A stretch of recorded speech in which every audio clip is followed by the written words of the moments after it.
بسم الله الرحمن الرحيم الحمد لله رب العالمين والصلاة والسلام على رسوله الكريم أما بعد قال الإمام أبو داود رحمه الله باب في سعة المجلس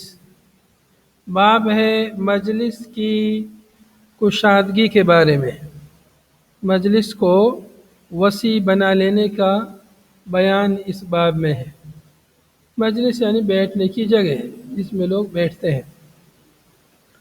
قال الإمام أبو داود رحمه الله حدثنا القعنبي قال حدثنا عبد الرحمن بن أبي الموال عن عبد الرحمن بن أبي عمرة الأنصاري عن أبي سعيد الخدري رضي الله عنه قال سمعت رسول الله صلى الله عليه وسلم يقول خير المجالس أوسعها۔ روایت آپ دیکھ رہے ہیں قعنبی نے عبد الرحمن بن ابی ملوال سے اور عبد الرحمن بن ابی ملوال نے عبد الرحمن بن ابی عمرہ سے اور انہوں نے ابی سعید خدری سے، گویا کہ چار راوی ہیں، قعنبی ایک، عبد الرحمن دو، عبد الرحمن تین اور ابی سعید خدری چار راوی ہیں سند میں، گویا سند کیا ہوئی؟ رباعی۔ اس طرح سے یہ سند امام ابو داود رحمہ اللہ کے یہاں اعلی سند کہلاتی ہے۔ اس سند کی امتیازی خوبی کیا ہے کہ یہ سند اعلی سند ہے چونکہ یہ سند رباعی ہے۔ ابو سعید خدری رضی اللہ عنہ کہتے ہیں کہ میں نے رسول اللہ صلی اللہ علیہ وسلم کو فرماتے ہوئے سنا خیر المجالس، بہترین مجالس، بہترین مجلسیں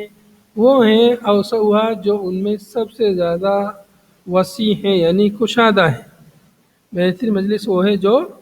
وسیع اور کھلی ہوئی ہو، یا مجالس میں بہتر وہ ہے جو زیادہ کشادہ ہو، اور جو تنگ ہوگی تو لوگ سب اس میں جو ہے بیچ بچا کر ایک ساتھ بیٹھیں گے تو وہ بہترین مجلس نہیں ہے۔ بہترین مجلس وہ ہے لوگ جو ہے کھل کر بیٹھیں۔ تو اس لیے جب بھی کوئی مجلس ہو تو اس میں کشادگی پیدا کر کے بیٹھنا چاہیے، اور اس کا یہ فائدہ بھی ہوتا ہے کہ کوئی دوسرا آدمی اگر آ جائے تو اس کے لیے بھی بیٹھنے میں آسانی رہتی ہے، یا یہ کہ جب کوئی آئے شخص تو اس کے لیے مجلس میں کشادگی پیدا کر دینی چاہیے اور اس کے لیے بھی بیٹھنے کی جگہ بنا لینی چاہیے۔ قال ابو داود، امام ابو داود فرماتے ہیں ہوا عبد الرحمن ابن عمرو ابن ابی عمرہ الانصاری، اس کے بارے میں کہہ رہے ہیں عبد الرحمن بن ابی عمرہ کے بارے میں کہہ رہے ہیں یہ عبد الرحمن بن عمرو بن ابی عمرہ انصاری ہیں۔ اس باب کی حدیث سے مجلس کی کشادگی کی فضیلت معلوم ہوئی کہ جو کشادہ مجلسیں ہوتی ہیں وہ بہترین مجلس ہوتی ہیں۔ اللہ کے نبی صلی اللہ علیہ وسلم نے ان مجلسوں کی تعریف فرمائی ہے۔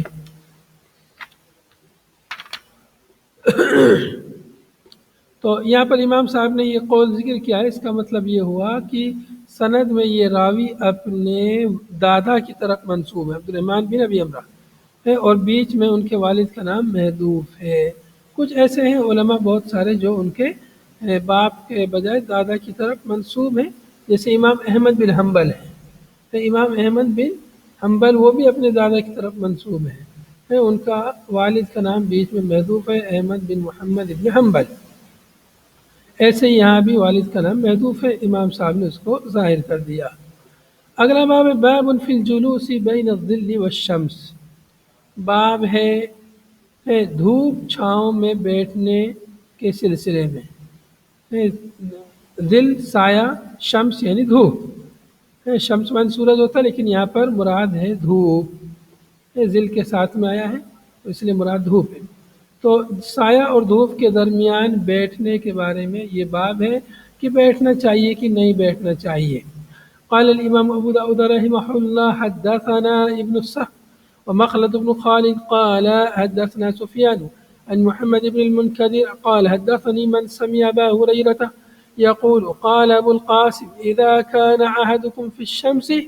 وقال مخلد في الفيء فقلس عنه الظل وصار بعضه في الشمس وبعضه في الظل فليقم۔ روایت ہے ابو ہریرہ رضی اللہ عنہ سے، کہتے ہیں کہ ابو القاسم صلی اللہ علیہ وسلم نے ارشاد فرمایا ابو القاسم نبی پاک صلی اللہ علیہ وسلم کی کنیت ہے۔ فرمایا کہ اذا كان احدكم في الشمس، تم میں سے جب کوئی شخص دھوپ میں ہو، دھوپ میں بیٹھا ہو، کھڑا ہو، دھوپ میں ہو، وقال مخلد، مخلد نے کہا فی الفی، سایہ میں ہو، وقال مخلد، چونکہ اس حدیث کو ابن السر اور مخلد نے روایت کیا، امام صاحب نے دو استادوں سے روایت کیا اس حدیث کو، تو مخلد کی روایت میں کیا ہے؟ فی الفی، یعنی اذا كان احدكم فی الفی، اور ابن السر کی روایت میں اذا كان احدكم فی الشمس، کہ تم میں سے جب کوئی شخص دھوپ میں ہو، اور مخلد نے کہا تم میں سے کوئی شخص جب سایہ میں ہو،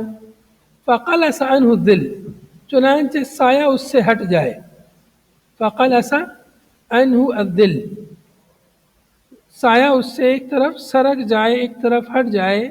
تو کیا کرنا ہے؟ سمٹ جائے، قلص من ارتفع، سایہ وہاں سے بلند ہو جائے، اٹھ جائے۔ ایک آدمی ایک جگہ بیٹھا ہے، سایہ میں ہو یا دھوپ میں ہو، اب سایہ اس کی طرف آیا یا اس کی طرف سے گیا، جب سایہ آئے گا یا جائے گا تو اس وقت آدمی آدھا دھوپ آدھا سایہ میں ہو جاتا ہے۔ ایک جگہ بیٹھا ہے دھوپ میں، اس کے پاس سایہ آیا، تو جب سایہ آیا تو آدھا سایہ میں ہو گئے اور آدھا دھوپ میں پہلے سے تھا، پہلے سے دھوپ میں تھا تو آدھا سایہ آ گیا، تو گویا آدھا آدمی دھوپ میں ہے اور آدھا سایہ میں، یا ایک پہلے سایہ میں ہے، اب سایہ وہاں سے سرک رہا ہے تو دھیرے دھیرے دھوپ آ رہی ہے، تو آدھا دھوپ میں آدھا سایہ میں، ایسا ہو گیا۔ تو فرمایا وَسَارَ بَعْضُهُ فِي الشَّمْسِ وَبَعْضُهُ فِي الظِّلِّ، اس کا بعد حصہ دھوپ میں ہو جائے اور بعد حصہ سایہ میں ہو جائے، فَلْيَكُنْ، چاہیے کہ وہ کھڑا ہو جائے، یعنی ایسے نہ بیٹھے کہ آدھا حصہ دھوپ میں ہو اور آدھا حصہ سایہ میں ہو، بلکہ یا تو مکمل طور پر دھوپ میں رہے یا مکمل طور پر سایہ میں رہے۔ ایسا کیوں حکم ہے؟ اس لیے کہ اس کے بارے میں دو باتیں ذکر کی علماء نے، ایک تو یہ ہے کہ یہ شیطان کی مجلس ہے، یعنی اس طرح بیٹھنا یہ شیطان کا کام ہے، اس لیے اس کی مشابہت سے منع کیا گیا ہے۔ دوسری وجہ علماء نے یہ بیان کی ہے کہ چونکہ جب انسان آدھا دھوپ میں ہوگا آدھا سایہ میں ہوگا، دھوپ اور سایہ ایک دوسرے کی ضد ہیں، متضاد چیزیں ہیں، تو اس کی وجہ سے جسم میں ان متضاد چیزوں کی وجہ سے جسم میں جو تبدیلی آئے گی وہ اس کے لیے نقصان دہ ہو سکتی ہے، اس کے مزاج کو فاسد کر سکتی ہے، اس لیے بیک وقت آدھا انسان دھوپ میں آدھا سایہ میں اس سے منع کیا گیا ہے۔ سردیوں میں لوگ اس طرح کرتے ہیں بہت، تو وہ مطلب اس سے بچنا چاہیے۔ تو اس میں جو اصل وجہ ہے جو بالکل یعنی زیادہ اولا اور بہتر وہ یہی ہے کہ یہ شیطان کی مجلس ہے، اللہ کے نبی صلی اللہ علیہ وسلم سے منع کیا، اس لیے انسان کو اس سے بچنا چاہیے کہ آدھا دھوپ میں بیٹھے آدھا چھایا میں،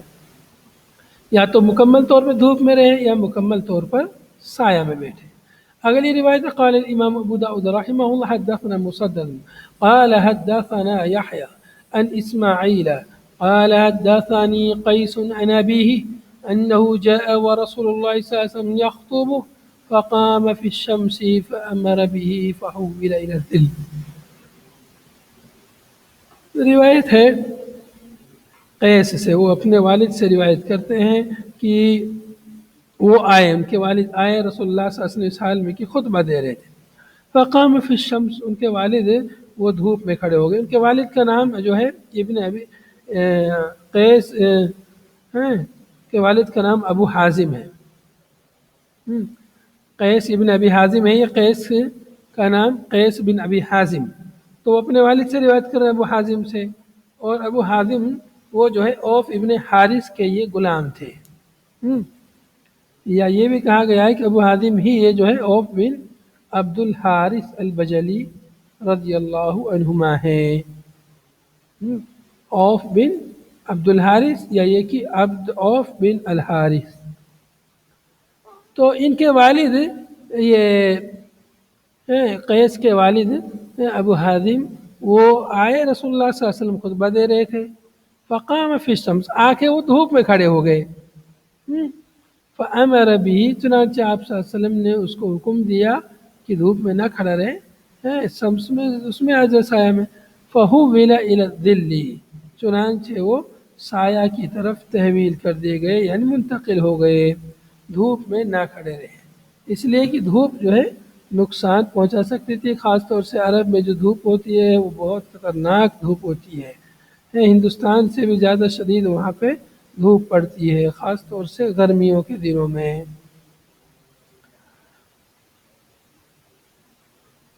تو نبی صلی اللہ علیہ وسلم نے اس کو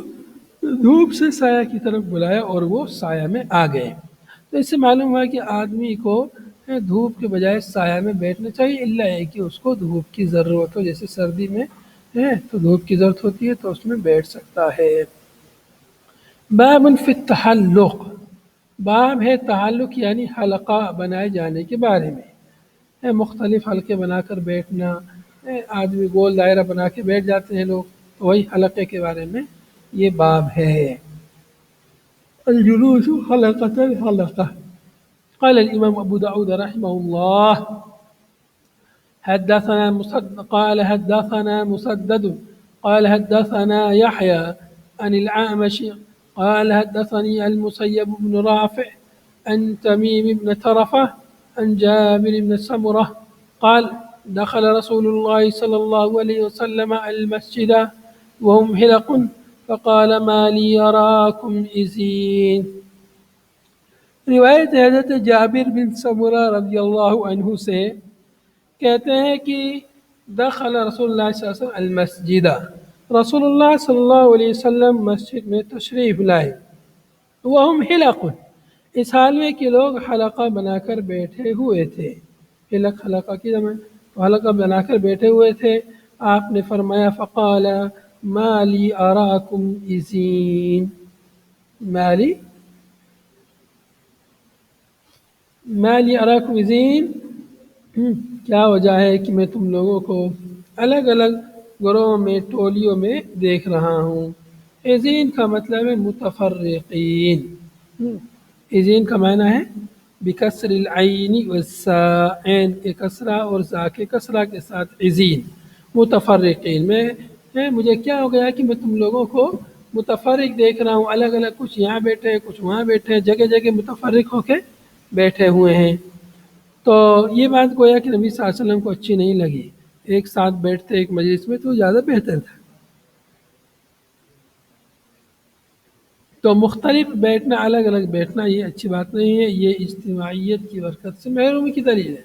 اجتماعیت میں برکت ہے، ایک ساتھ بیٹھیں، ایک ساتھ بیٹھ کے مذاکرہ کریں، ایک ساتھ بیٹھ کے پڑھیں، اس میں زیادہ فائدہ ہے۔ تو اس میں آپ صلی اللہ علیہ وسلم نے گویا کہ اس چیز کو ناپسند فرمایا کہ لوگ الگ الگ جو ہے بیٹھیں، حلقے بنا کر، سب ایک ساتھ بیٹھ کر کے ان کو مذاکرہ وغیرہ کرنا چاہیے۔ تو یہ روایت جو ہے مسلم میں بھی موجود ہے، صحیح مسلم میں بھی اسی معنی کی روایت موجود ہے۔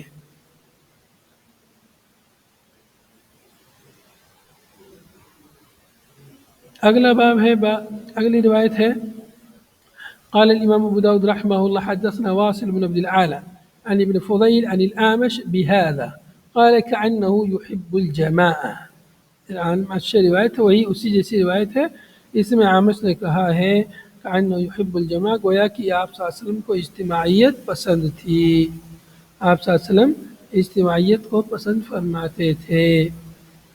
اگلی روایت قال الامام ابو داود رحمه الله حدثنا محمد بن جعفر الوركاني وحناد أن شريكا أخبرهم عن سماك عن جابر بن سمرة قال كنا إذا أتينا النبي صلى الله عليه وسلم جلس أحدنا حيث ينتهي۔ جابر بن سمرہ کہتے ہیں کہ جب ہم نبی صلی اللہ علیہ وسلم کے پاس آتے تھے، كنا إذا أتينا النبي صلی اللہ علیہ وسلم جلس أحدنا حيث ينتهي، کہ جب ہم نبی صلی اللہ علیہ وسلم کے پاس آتے تھے تو ہم میں کا کوئی شخص وہیں بیٹھ جاتا جہاں پہ مجلس کی انتہا ہوتی تھی۔ مجلس میں لوگ بیٹھے ہوئے ہیں تو جہاں تک لوگ بیٹھے ہوئے ہیں وہیں جو آتا وہیں بیٹھ جاتا۔ ایسا نہیں کہ لوگ جو بعد میں آئے اور سب کو پھلانگ کر کے آگے جا کے بیٹھے نبی صلی اللہ علیہ وسلم کے قریب، نہیں، بلکہ جو جیسے آتے جاتا ویسے بیٹھتے جاتا، جہاں مجلس کی انتہا تھی، جہاں کنارہ تھا وہیں پہ وہ بیٹھ جاتے۔ تو اس سے مجلس میں بیٹھنے کا ادب معلوم ہوا کہ کس کو کہاں بیٹھنا چاہیے، جہاں اس کو جگہ ملے لاسٹ میں وہیں بیٹھے لوگوں کو فلاں کر کے آگے جا کر یہ نہ کہے کہ تھوڑا ادھر ہو جا ادھر ہو جا اور لوگوں کو جا کے وہاں تشویش پیدا کرے اور ڈسٹرب کرے، یہ مناسب نہیں ہے۔ تو جس کو جگہ جہاں جگہ ملتی وہیں وہ بیٹھ جاتا۔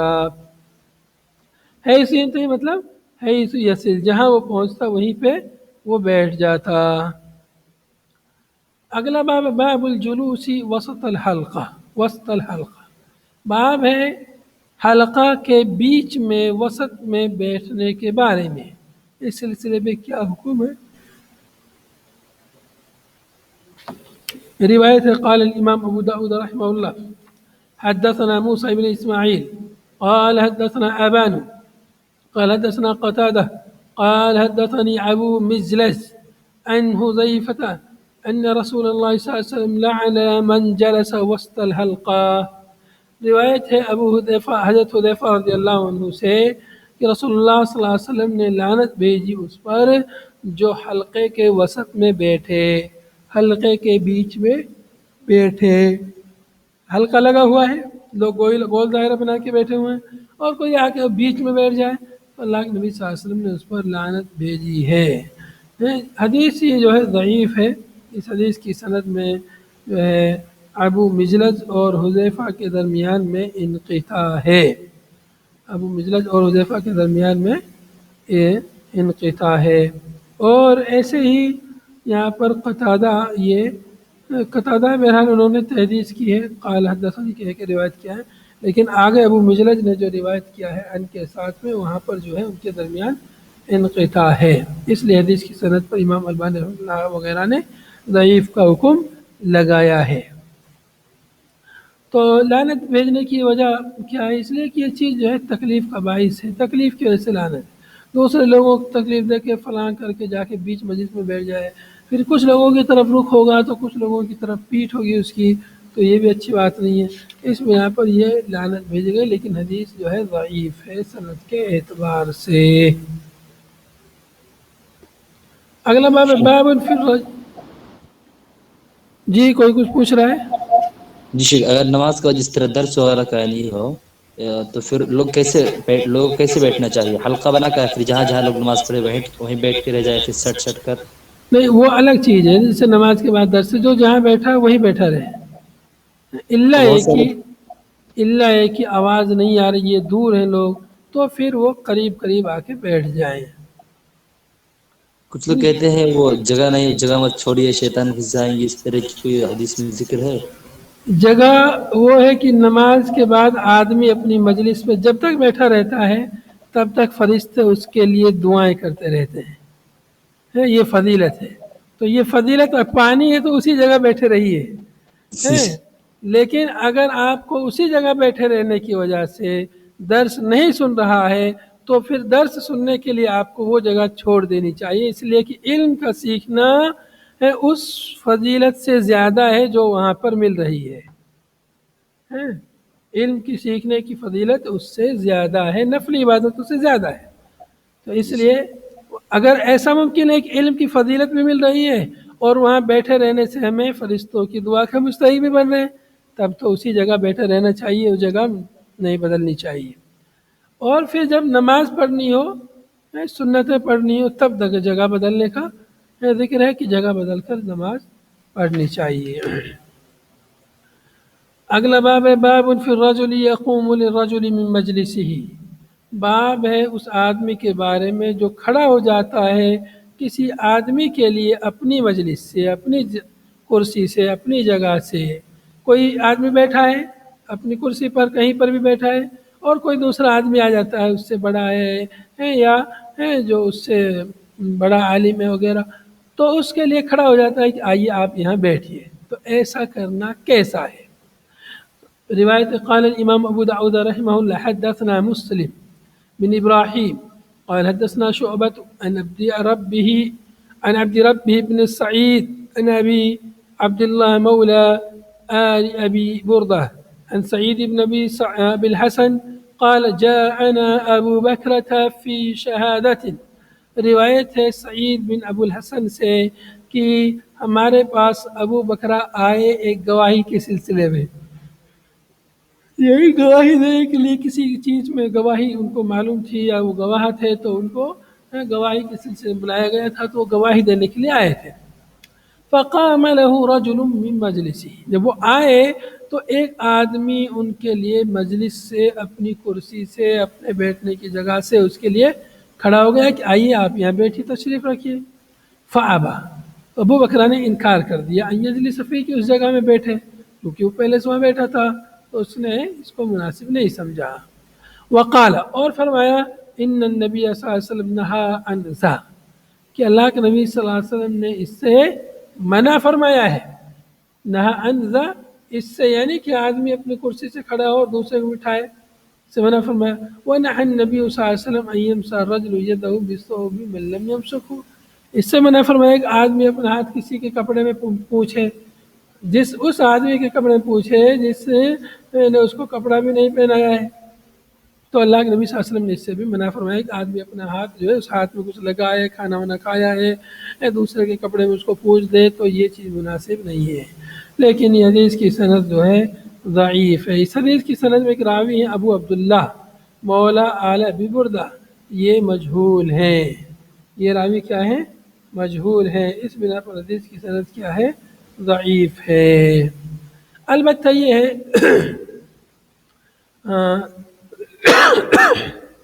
دوسری روایتوں میں یہ چیز ثابت ہے، صحیح مسلم وغیرہ صحیحین میں روایت موجود ہے حضرت ابن عمر رضی اللہ عنہ کی، کہ رسول اللہ صلی اللہ علیہ وسلم فرمایا لا یقیم احدکم اخاہ من مجلسی ثم یجلس فیہ، جو ممانعت وہ یہ ہے کہ آدمی کسی دوسرے کو اس کی مجلس سے کھڑا نہ کرے، چل کھڑا ہو جا میں یہاں بیٹھوں گا، اور اس کو کھڑا کر کے خود وہاں بیٹھ جائے، تو اس سے ممانعت ہے۔ لیکن کوئی خود سے کھڑا ہوتا ہے اور اس کی عزت اور تکریم کے طور پر اس کو اپنی جگہ بٹھا دیتا ہے تو یہ جائز اور درست ہے۔ لیکن خود آدمی کسی کو کھڑا کرے، چل کھڑا ہو یہاں سے، اس کو کھڑا کر دے اور خود وہاں بیٹھ جائے، یہ مناسب نہیں ہے، یہ درست نہیں ہے۔ اور اسی میں روایت میں وَكَانَ الرَّجُلُ يَقُومُ لِابْنِ عُمَرَ فَمَا يَجْلِسُ، آدمی کھڑا ہوتا تھا ابن عمر کے لیے، وہ بیٹھتے نہیں تھے۔ تو یہ مطلب ان کا تواضع ہوتا تھا، کوئی آدمی کی جگہ سے کھڑا ہو رہا ہے اس کو بٹھا رہا ہے تو وہ جو ہے حضرت عمر رضی اللہ عنہ اس میں نہیں بیٹھتے تھے۔ صحیح ان کی روایت میں نہا رسول اللہ صلی اللہ علیہ وسلم ان يقام الرجل من مجلسه ويجلس فيه ويجلس هو فيه ولكن تفصحوا وتوسعوا، کہ رسول اللہ صلی اللہ علیہ وسلم نے منع فرمایا کہ آدمی کسی کو اس کی جگہ سے کھڑا کرے اور خود اس میں بیٹھ جائے۔ روایت جو ہے یہ بھی صحیحین کی روایت ہے، اور اس میں ہے کہ ولیکن تفصحوا وتوسعوا، لیکن تم کشادگی پیدا کرو، وسعت پیدا کرو، وسعت کر کے بیٹھ جاؤ۔ یہاں پر یہ باب جو ہے مکمل ہو گیا، اور اس کے بعد اگلا باب ہے انشاءاللہ اس کو اگلے درس میں پڑھتے ہیں۔ هذا صلی اللہ علیہ وسلم علی نبینا محمد وعلی آلہ وصحبہ اجمعین، سبحانک اللہم وبحمدک، نشہد ان لا الہ الا انت، نستغفرک ونتوب الیک۔ والسلام علیکم ورحمۃ اللہ وبرکاتہ۔